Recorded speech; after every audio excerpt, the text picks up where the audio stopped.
베냐민 네타냐후 이스라엘 총리가 최근 아프리카 4개국을 순방하면서 방문국들과의 관계 회복에 나서자 아랍권이 촉각을 곤두세우는 모습입니다. 이스라엘 현직 총리가 아프리카 국가를 방문하기는 1987년 이후 이번이 처음입니다. 미국의 대표적 보수 논객인 빌 오라일리 폭스뉴스 진행자가 현지 시간 6일 버락 오바마 미국 대통령이 이슬람 복장을 하고 있는 모습을 담은 사진 2장을 공개해 논란이 되고 있습니다. 러시아와 나토 간의 긴장이 계속되고 있는 가운데 장거리 핵미사일 부대들로 구성된 러시아 전략미사일군이 대규모 훈련에 돌입했습니다. 첫 소식입니다. 베냐민 네타냐후 이스라엘 총리가 최근 아프리카 4개국을 순방하면서 방문국들과의 관계 회복에 나서자 아랍권이 촉각을 곤두세우는 모습입니다. 현지 시간 7일 AP통신과 이집트 언론에 따르면 네타냐후 총리는 전날 아프리카 중부 르완다를 공식 방문해 1994년 발생한 집단 학살 추모관을 찾았습니다. 네타냐후 총리는 폴 카가메 르완다 대통령과 공동 기자회견을 하고 나는 떠오르는 대륙, 그 가치만큼 항상 주목을 못 받았던 아프리카에 와 있다며 이스라엘은 최소한 아프리카를 주목해왔다고 자신의 르완다 방문 의미를 강조해왔습니다. 네타냐후 총리는 지난 4일 우간다를 시작으로 현재 아프리카 중부와 동부에 있는 케냐, 르완다, 에티오피아를 차례로 방문하는 중입니다. 이스라엘은 이번 순방을 계기로 안보 분야에서 아프리카 국가들과 협력을 강화하고 이들 국가가 유엔 등 국제 무대에서 이스라엘 지지 기반을 다질 것으로 풀이됩니다. 그러나 아랍권 22개국으로 구성된 아랍연맹은 이스라엘 총리의 아프리카 국가 방문에 내심 불편한 기색을 보였습니다. 아랍연맹 사무총장인 아흐메드 아블게이트는 전날 본부가 있는 카이로에서 기자들과 만나 이스라엘 총리의 아프리카 방문이 아랍-아프리카 관계에 부정적인 영향을 미치지는 못할 것이라고 말했습니다. 그는 아랍-아프리카 관계는 전반적으로 좋다고 강조한 뒤 아프리카 연맹은 기본적으로 팔레스타인을 지지한다는 것을 원칙으로 하고 있다며 아바스 팔레스타인 자치수반을 영원한 손님으로 간주하고 있다고 덧붙였습니다. 한편 이스라엘은 1960년대 초 아프리카 국가들의 독립 등을 지지하며 이 지역에서 나름 비중 있는 역할을 했으나 1967년 제3차 중동전쟁 이후 아랍권 국가들과 잇따른 충돌 여파로 아프리카 국가들과의 관계도 소원해졌습니다.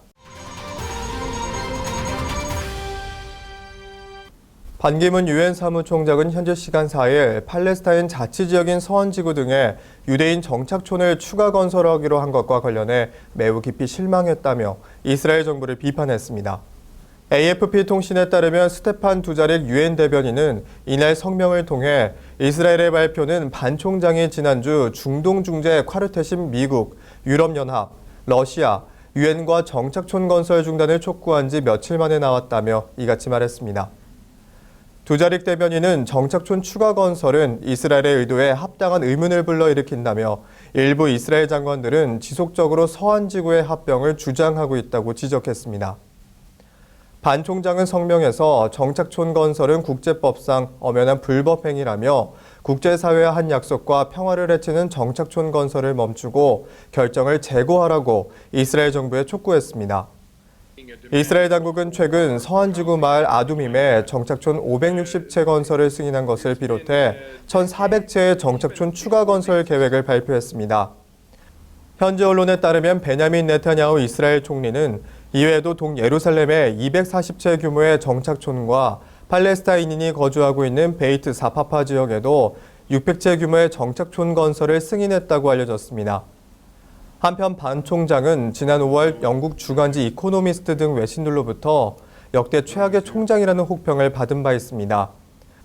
또한 국내에서도 유엔 사무총장 임기 도중에 대권을 염두한 행보를 해 논란이 된 바 있지만 여론 전문 업체 리얼미터에 따르면 11일 기준 대권 주자 지지도에서 6주 연속 1위를 차지하고 있다고 전했습니다. 미국의 대표적 보수 논객인 빌 오라일리 폭스뉴스 진행자가 현지 시간 6일 버락 오바마 미국 대통령이 이슬람 복장을 하고 있는 사진 2장을 공개했습니다. 오라일리는 이날 자신이 진행하는 시사 프로그램 오라일리 팩터에서 두 사진이 찍힌 정확한 위치는 매우 확인하기 어려웠지만 1990년대 초 미 메릴랜드주에서 찍힌 것이라고 말했습니다. 그는 이 같은 사진을 자료 화면으로 사용하며 이슬람에 관한 오바마 대통령의 깊은 정서적 유대감이 그가 테러범들을 효과적으로 퇴치하는 것을 중단시켰다고 주장했습니다. 또 그는 오바마 정부의 가장 큰 실패는 이슬람 테러 조직 이슬람 국가 IS가 제멋대로 날뛰며 전 세계에서 이슬람교도를 포함해 수많은 무고한 사람들을 살해하도록 놔둔 것은 의심할 여지가 없다면서 오바마는 절대로 자기 실수를 인정하지 않고 IS가 위협이 된다고 정확히 규정하지 않을 것이라고 말했습니다. 이날 오라일리는 오바마 대통령이 이슬람 테러리즘이라는 용어를 사용하지 않고 그 대신 과격분자들이나 테러범들이라는 용어만 사용한 것을 두고 도널드 트럼프 미국 공화당 대선 후보 등 오바마 저격수들에게 오랫동안 약점이 되고 있다고 말했습니다. 한편 오바마 대통령의 중동 정책은 역대 미국 대통령 중에 가장 반이스라엘, 친이슬람 기조를 고수해왔으며 현 공화당 중진들로부터 IS 사태의 근본적 원인으로 비판받고 있습니다.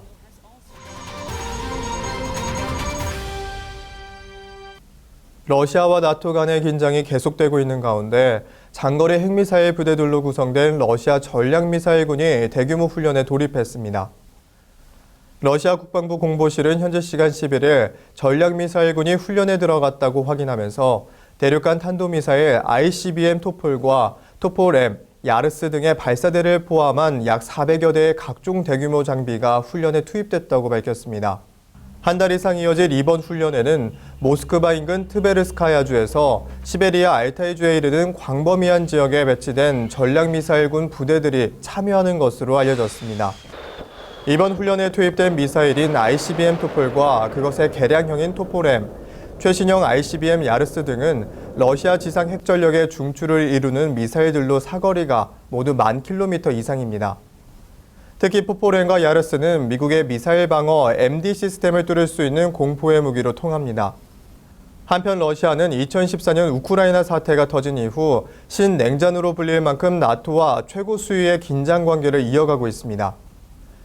최근 들어서는 미국이 한국에 배치하기로 한 고고도 미사일 방어 체계 사드에 대해서도 군사적 발언을 이어가고 있습니다.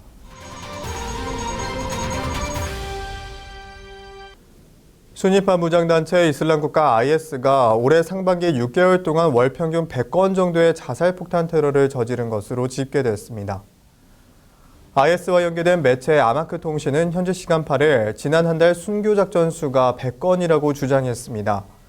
아마크 통신의 주장이 사실이라면 지난달 이 매체가 보도한 1월에서 5월 사이 자살폭탄 테러 건수 489건을 포함해 올해 상반기만 589건에 달합니다. 이는 월 평균 100건에 육박하는 셈입니다. IS 측의 주장대로라면 올해 이들이 저지른 자살폭탄 테러는 기록적이라고 할 수 있으며 다른 무장 조직을 제외한 IS만으로도 지난해 평균치의 1.6배에 달합니다. 이는 최근 IS가 이라크와 시리아의 주요 점령지에서 강도 높은 군사적인 압박을 받게 되자 지지 기반 약화로 인해 상대방의 주요 도시를 자살폭탄 테러라는 비대칭 전술로 역공하는 경우가 늘었기 때문으로 보입니다. 한편 IS는 지난 3일 이라크 바그다드 상업지구에서 자살폭탄 테러를 벌여 사망자는 281명, 부상자는 300여 명으로 2003년 미국의 이라크전 이후 최대 인명피해를 기록했습니다. 올해 상반기 IS의 자살폭탄 테러는 이라크의 61%, 시리아의 37%로 이 두 나라에 집중됐습니다.